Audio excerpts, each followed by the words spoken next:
Many thanks for joining us on the Value Chain TV News Update. I am S.A. Ufoma with the news. Today we begin with issues happening in Abuja. Residents in Pape community and Abuja suburb in Bari Area Council in the Federal Capital Territory have tied the mini earth tremor that occurred around a section of the community to activities of rock miners. Value Chain TV visited Pape to find out from residents what actually occurred. Our correspondent Chad Moses has the report. Residents in Pape community have been complaining lately of environmental discomfort resulting from shakings of the environment. Value Chain TV is here in Pape, Abuja. We want to find out from these citizens what actually happened. The vibration is like something is vibrating and you are on top of that thing. It will shake you. You understand? Everybody, even a child will feel it, that this is what is happening. You understand? And it creates fear. Most of the people, but we have experienced it before. For about 2 years now, we experienced such a thing, which happened for about 5 days at that very particular time, and the thing stopped. They say the land is trying to reshape, the earth is trying to reshape itself. But me, I've never experienced it before that time. That was my first experience. I think we have people who study about those things. They can come and find out what is happening before it's too late. Most of the people are creating fear. They say it's an earthquake. That is how it normally happens in other areas. So the government shouldn't wait for those things to happen before. They say, if we have known, they should have come. When they come, they should verify what is happening and look for the solution if it's humanly possible. Currently, there is a building that is going on by PW company just while along the road. So they were trying to blast a certain chunk of rock so that they can be able to, it can be able to give them the last miles where they will maybe place their building. So that is it. It has not been regular of late, except for this one that came up because of a certain building that they want to raise at that point.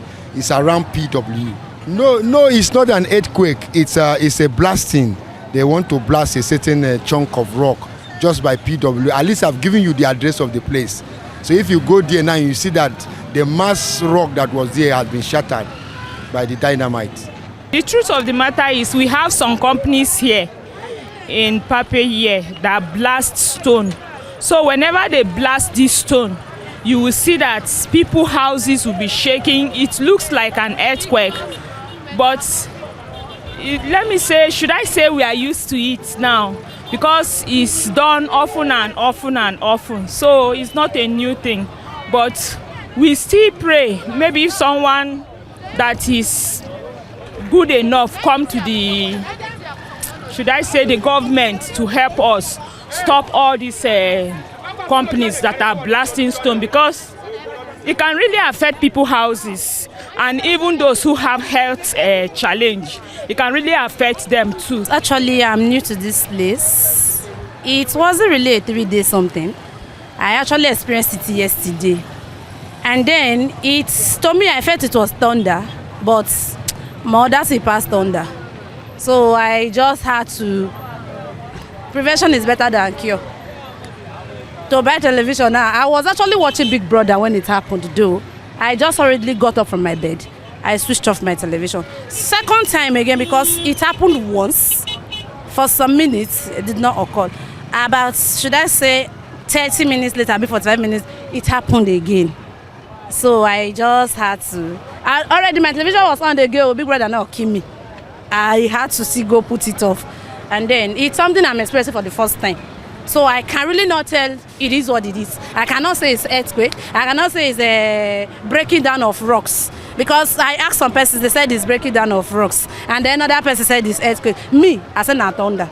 But thunder no fit fire house like that. Haven't heard from residents here at Pape. This is not really an earthquake situation, but rather resulting from rock blasting.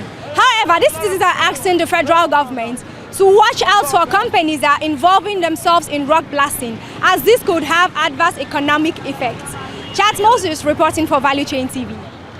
And now on petrol, following the commencement of supply from Dangote Refinery, the Nigerian National Petroleum Company Limited has released a new pricing template which raised pump prices to 950 naira per litre.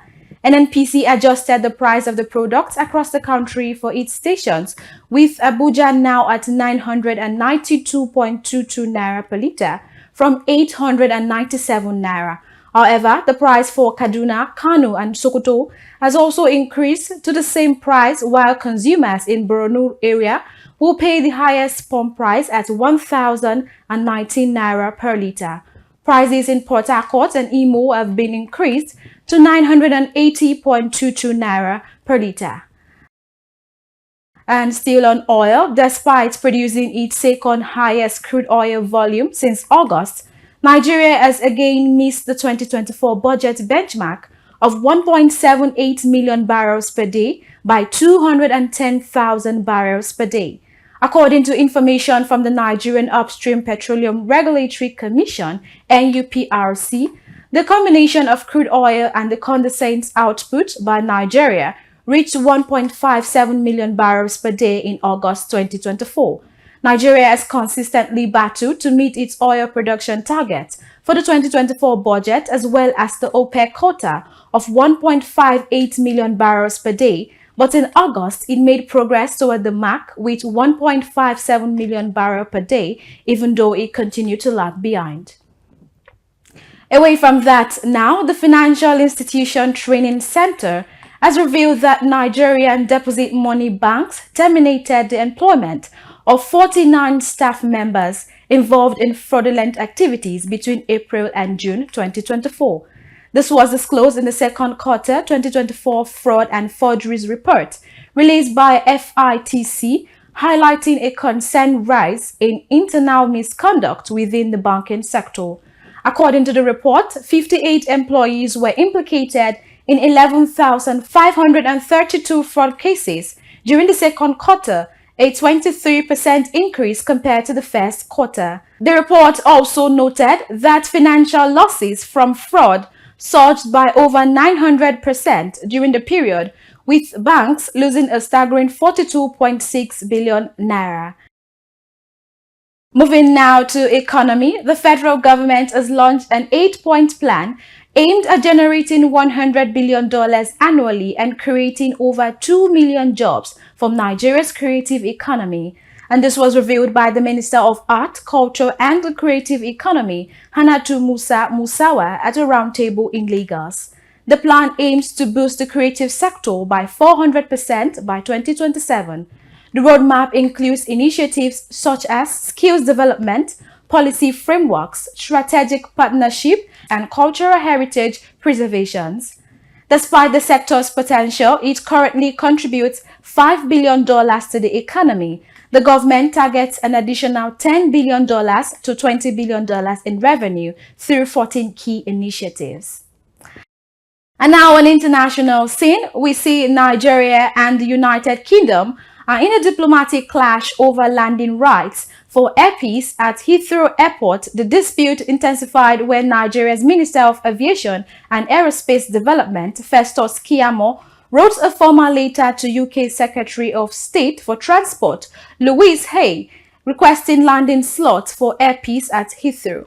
In the letter dated August 1st, 2024, Keyamo criticized the UK's refusal to provide landing rights at Heathrow, arguing that it is detrimental to Nigerian interests. He warned that Nigeria would retaliate by restricting British Airways and Virgin Atlantic's access to Lagos and Abuja airports if the issue remained unresolved. Finally, now on sport, the UEFA Champions League kicks off tonight, with reigning champions Real Madrid beginning their title defense in what promises to be a groundbreaking season against a German club, VfB Stuttgart. The 14-time winners, a record in the competition's history, are set to battle Europe's elite once again, aiming to further extend their dominance in the prestigious tournament. Our sport correspondent Kabir Lawal has the details. This year's campaign comes with a significant twist as UEFA introduces a revamped format designed to heighten the intensity and excitement. The group stage has been expanded to include 36 teams instead of 32. and a new Swiss model replaces the traditional group system. Each team will now play 8 matches against different opponents determined through a seeding system, meaning every point could be crucial in securing a spot in the knockout stages. Carlos Ancelotti's side enters the competition with renewed determination, having added the key signing of Kylian Mbappe over the summer to bolster the already star-studded squad.